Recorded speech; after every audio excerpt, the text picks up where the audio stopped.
Bem, estamos de volta com um Bom Dia quando são 6 horas e 15 minutos e a gente segue em frente. O frete ferroviário pode custar até metade do rodoviário no transporte de produtos agrícolas em algumas regiões. Esse é o tema da segunda reportagem de uma série especial preparada pela equipe do projeto Canal Rural na Estrada. Hoje nossos repórteres mostram o caminho que a soja percorre de caminhão e de trem entre as regiões produtoras do Rio Grande do Sul e o Porto.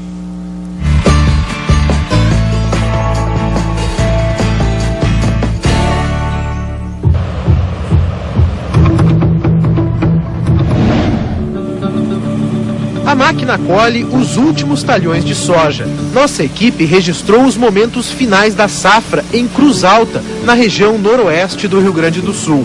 O caminho do grão entre a lavoura e o porão do navio não é dos mais longos, mas tem opções que alteram bastante os custos de logística. A soja que o Roberto colheu é comprada por uma cooperativa com armazém na própria cidade. O frete de poucos quilômetros é pago pelo produtor. O preço é insignificante. O problema surge na sequência. Depois que a cooperativa vende a soja para uma trading e recebe a confirmação da data em que o navio chegará ao porto, o descarregamento no destino final é agendado pela internet. Os caminhões são carregados e pegam a estrada. Seguem pelas BRs 158 e 392. No meio do caminho, 2 pedágios e muita reclamação dos caminhoneiros. Fica muito caro o frete com o valor do pedágio, né?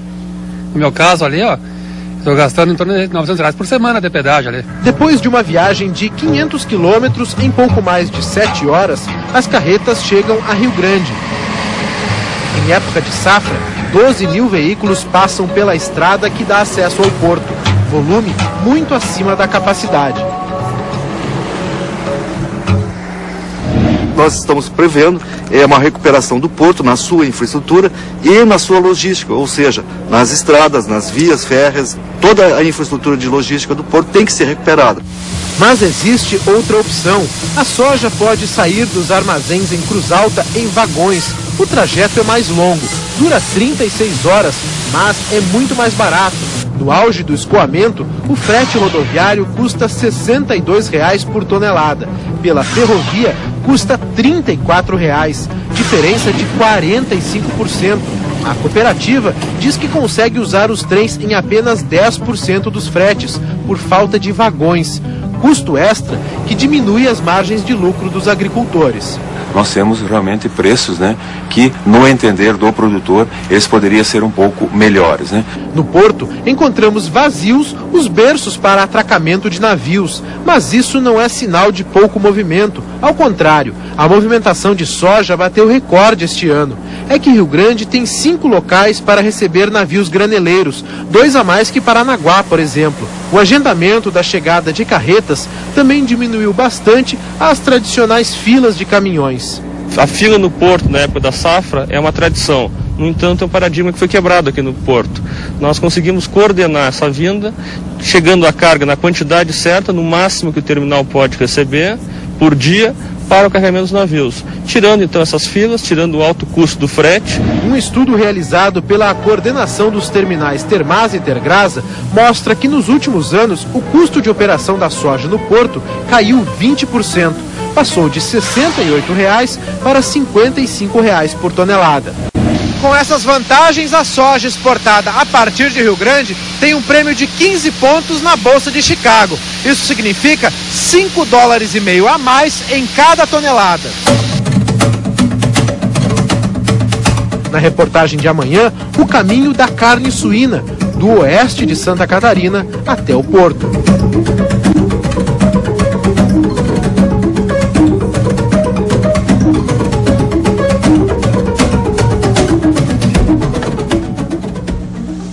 Bem, a gente continua falando de transporte aqui no Bom Dia. Para saber mais sobre esse assunto, nós recebemos aqui a analista de mercado e consultora de agronegócio, Elizabeth Chagas. Bom dia, Elizabeth. Obrigado aí pela tua disponibilidade de acordar tão cedão hoje para conversar sobre isso. Imagina, esse é o nosso negócio, né? Você viu, Elizabeth, é mais barato, mas não compensa? O que acontece? Puxa, esse é um problema que a gente tem de longa data. Se a gente olhar a ferrovia no Brasil, ela foi feita para exportação. E a ferrovia brasileira, ela foi feita o quê? Para a região sudeste. Você está mostrando aqui um exemplo maravilhoso. Que a região sudeste ainda tem 10% de ferrovia. Se você entrar na região de Mato Grosso e Goiás, que nós não temos nem estradas, né? Porque aqui a estrada está superlotada, mas ainda existe condições de tráfego. Na região central do Brasil, nós não temos nem ferrovia e nem estrada. Então, o que acontece? O Brasil cresceu, graças a Deus, na entrega de grãos. Então, nós produzimos em 99, isso que eu mostrei para você, 82 milhões de toneladas de grãos. Nós tínhamos 36 mil quilômetros de ferrovia, ou seja, nós podíamos atender até 46% da demanda. Hoje nós entregamos 134 milhões de toneladas de grão e nós temos 20 e poucos mil quilômetros de ferrovia. Diminuiu. 22%, quer dizer, isso é num período de 10 anos. Agora, o que houve? Houve um sucateamento da ferrovia brasileira por parte do governo. Mas por quê? Se é mais barato, se o transporte para a economia... Você está fazendo uma pergunta muito capciosa, tá? Porque eu acho que houve um lobby muito grande da indústria automobilística brasileira. Tanto visto que você vê, a crise mundial acabou com a indústria automobilística dos Estados Unidos. E aqui no Brasil, ela vai muito bem. Então nós optamos por um modal errado, nós optamos por um modal rodoviário. E eu vou te dar um outro exemplo que aí é para acabar com a história. Quando você carrega um caminhão de 28 toneladas, você consegue carregar 1.680 sacos. Vamos pegar o produto acabado, ou 28 toneladas de produto. Quando você carrega um vagão, são 100 toneladas. Nós estamos falando de 3 vezes a mais. E quando você carrega um trem, são 60 vagões. Nós estamos falando de 6 mil toneladas por cada trem. Ou seja, 360 mil sacos. Gente do céu, nós não temos estradas. E nós colocamos 28 toneladas contra 6 mil toneladas, quando você tem um modal ferroviário. Lógico que qualquer lugar do mundo vai optar por um modal que você possa carregar mais. Agora me faz entender, então, é lógico que a indústria automobilística é muito forte e aí não se investe. Mas ainda assim, então por que a gente tem estradas tão ruins? Por que não se investe no sistema rodoviário que temos hoje? Porque eu acho que esse país, a iniciativa privada fez a lição de casa. Hoje a ferrovia, inclusive a iniciativa privada, está dobrando de tamanho. Mas quando você fala dobrar zero, é muito pouco. Zero é zero quando você dobra.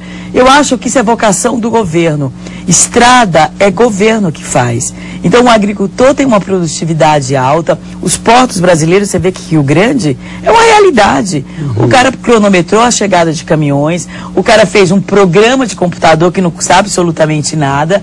O berço vazio não significa que está carregando mal, significa que ele é eficiente, que ele não tem fila esperando, né? Agora, o governo fez a lição dele de casa? Ele fez a tragagem do porto? Não. O cara está usando um sistema de computador, um sistema paralelo de logística, para ele atender a demanda dos embarques dele. Então, nós temos uma vocação aí agrícola maravilhosa, e o governo fala, mas ele não se deu conta que transporte, logística, quer seja rodoviária ou ferroviária, é dele. E a gente fala tanto que a questão do produtor é renda, e renda passa por isso também, né? Porque isso, no final das contas, pesa negativamente, né? Isso é custo Brasil, que eu odeio essa palavra, porque ela soa muito negativamente, né? Essa famosa do custo da nossa ineficiência. Agora, vocês, inclusive, têm que aproveitar esse momento para pedir pelo menos uma operação tapa-buraco em Mato Grosso, Goiás, porque como é que vai ser carregada essa soja? Que ela está longe do porto, ela vai ter um deságio, né, no custo com relação a uma soja que pode chegar no porto rapidamente e ela não tem nem estrada para carregar, porque aquilo são buracos que você vai ter que transpor. Outra questão, outro sistema de transporte que a gente poderia aproveitar talvez fosse o hidroviário, mas nesse caso nem se cogita. Não, porque é um longo tempo. Bom, o hidroviário, se a gente fosse colocar, você não poderia carregar mais por balsa, né? Que a quantidade que você carrega num comboio de balsas é enorme. Mas isso eu acho que a gente falar em coisas que nós não temos cultura, que nós não estamos fazendo, vamos arrumar o que a gente tem, vamos transformar a ferrovia num transporte, vamos devolver ao Brasil os 45% que ele podia atender da safra agrícola de 99 para cá. Você vê expectativa para isso? Olha, eu acho que eu vejo possibilidade. Infelizmente não vai andar na velocidade com que o agronegócio brasileiro precisa.